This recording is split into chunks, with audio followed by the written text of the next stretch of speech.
tudo bem? Espero que sim, comigo está tudo ótimo.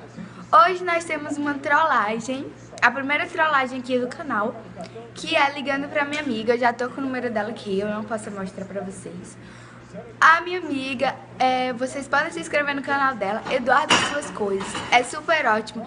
Já fiz 3 participações ou 2, eu não me lembro muito, acho que foi 2. Então é super legal, é Eduardo e Suas Coisas. E eu vou ligar aqui pra ela, pra ver o que vai acontecer. Eu vou ver o que ela vai dizer, ver se ela vai aceitar, né? Então vamos lá.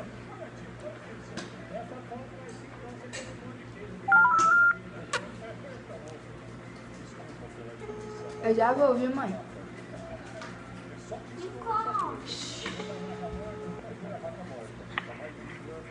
Alô? Eduarda? Oi? Ei, tu tá onde? Eu tô na minha tia, por quê?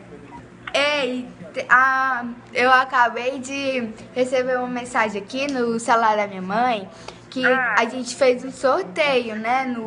Acho que foi no Totolec, essas coisas assim. Ela que fez.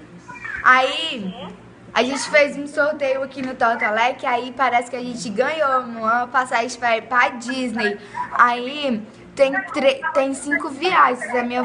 A minha avó e nem meu tio quer vir. De novo, passagem da Disney, começar a passagem da Disney. A gente ganhou uma passagem pra Disney, no Totolec, sei lá, foi a minha avó que fez. Aí nem minha avó e nem meu tio quer ir. Aí eu queria perguntar se tu queria ir. Sério? É, Quando? amanhã.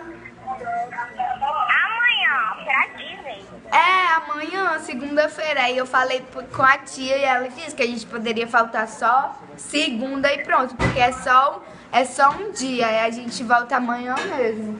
Sério? A gente vai que horas? A gente vai de manhã. Mentira, Nicole, você tá mentindo. É sério, Quando? é sério. Não. É, eu não tô te trollando, arruma tuas coisas que eu vou te pegar amanhã às 7 horas. Calma, Nicole, ainda tenho que falar com a minha mãe. É mentira. Dá um oi pro canal. Eu sabia, porque eu tô lá que não ia dar uma passagem pra Disney. Duda, Oi. dá um oi pro canal da Nicole Lima. Oi, gente do canal da Nicole Lima. Um beijão pra todos vocês. Se inscrevam no meu canal, Maria Essas Coisas. Beijão. Tchau. Meu Deus. Até amanhã. Até, sabia que tava... Então, gente, foi essa a trollagem. E obrigado por assistir o vídeo até o final. Se inscreva, compartilhe e deixe seu like. Beijo, tchau.